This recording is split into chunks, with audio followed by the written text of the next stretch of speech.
Alien stunned. Humans can pet anything. The Galactic Concord had studied Earth for centuries. Long before humans had split the atom, the interstellar civilizations knew of their blue planet, tucked away in a dull spiral arm of the Milky Way. Yet, it wasn't until 2147, when Earth made its formal introduction to the galactic community, that the Concord fully grasped the anomaly that was Homo sapiens. The revelation wasn't their culture, art, or even their bizarre addiction to hot beverages. It was this: humans can and will try to pet anything. Ambassador Earthlings of the insectoid Ulveran race had the dubious honor of discovering this firsthand.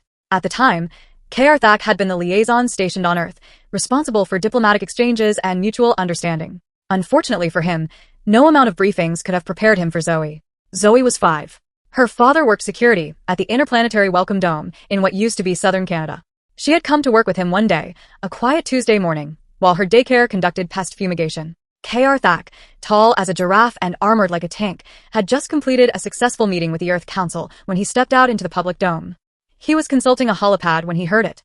Buggy. Earthlings turned, antennae twitching. A small human female with pigtails barreled toward him with the raw confidence only a human child, or a mad general, could possess. Buggy. Earthlings barely managed to emit a click of warning before Zoe's arms wrapped around his leg. And then, she began to pet him. Soft Buggy, she declared. Like shiny beetle. Earthlings froze in horror. His translator chip rendered the girl's babble into comprehensible meaning, but his Ulveran instincts screamed in protest. Physical contact was sacred in Ulveran culture. Petting was something that only happened during bonding ceremonies or severe trauma recovery. Even then, it was a solemn act, carried out in silence and ritual. Here, this tiny human was doing it like it was a walk in the park. Earthlings didn't know whether to declare war or faint. That moment was broadcast across the galactic network as part of Earth's First Contact Moments series. It went viral within 12 galactic hours. Across 12 sectors, millions of beings watched, open-mouthed, as the mighty Earthlings was reduced to a living teddy bear by a giggling human toddler. The caption read, "Humans can pet anything," and thus a legend began. In the weeks that followed, Earth's representatives tried to explain.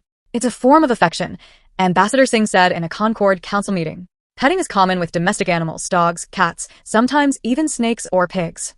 Counselor Vnu, a sentient gas-based life form contained in a floating orb, bubbled in disbelief. Snakes, he asked. But snakes are deadly. Singh nodded solemnly. They know. They just don't care. Counselor Vnu blinked, or rather, glowed in a pulse pattern of confusion. Why? Singh shrugged. Because it's cute. The council chamber fell silent. Counselor Wrath of the volcanic Metherans, who resembled living obsidian sculptures surrounded by flames, leaned forward. Have any of your kind attempted to pet a Metheran? Singh coughed.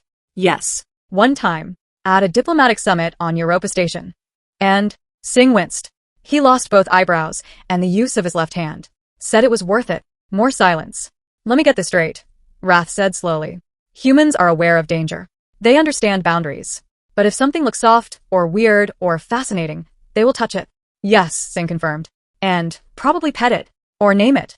Counselor of Nu's orb dimmed with what could only be described as existential horror.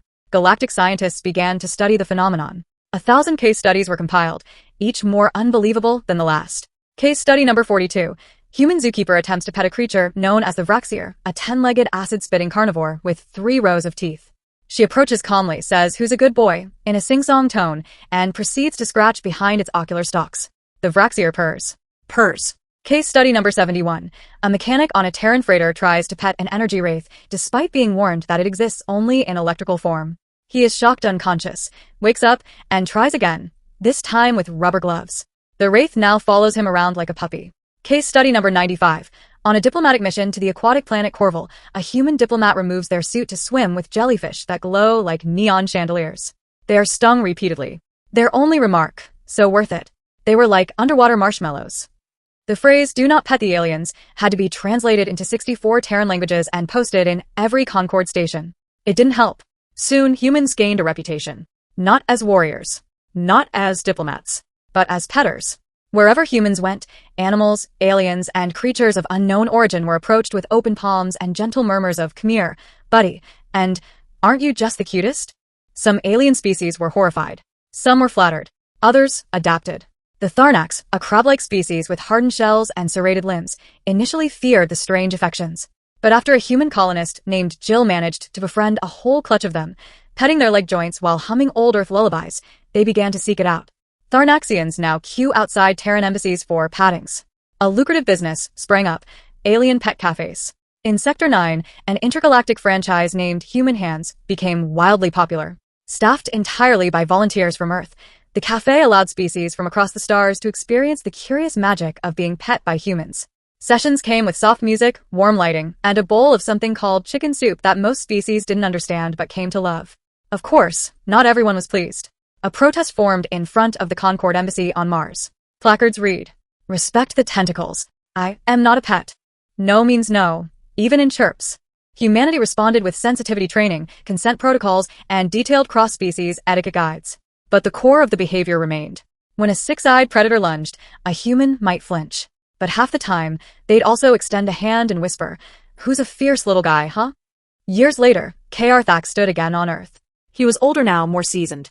His chitin had dulled, and his antennae were decorated with honorary beads from several Terran cultures. He watched as a group of children played in a biodome garden. One of them, he could swear it was Zoe, now a teenager, was feeding an enormous serpentine creature from the moon Europa. She stroked its snout casually. Earthlings turned to Ambassador Singh, who was sipping tea beside him. "You were right," Earthlings said, voice dry. "They will pet anything." Singh chuckled. "It's how we connect. You use scent trails. The Tharnax clack claws. We use hands." Earthlings shook his head. "You don't fear. You don't even hesitate." Singh smiled. "We do. We just don't let it stop us." Earthlings stood in silence. Then, slowly, he bent down very carefully and allowed a child to touch his arm. She squealed with delight. Earthlings sighed. He was never going to live this down at the next council meeting. Postscript. In the annals of galactic history, many traits have defined civilizations. War, peace, exploration, greed, curiosity. But only one species was known for the universal, unshakable urge to pet anything that moved, blinked, slithered, or hummed. They didn't conquer worlds with weapons. They won hearts with hands. And thus, they earned their name among the stars. The petting ones. And perhaps, in some strange, beautiful way, it was the most human thing of all.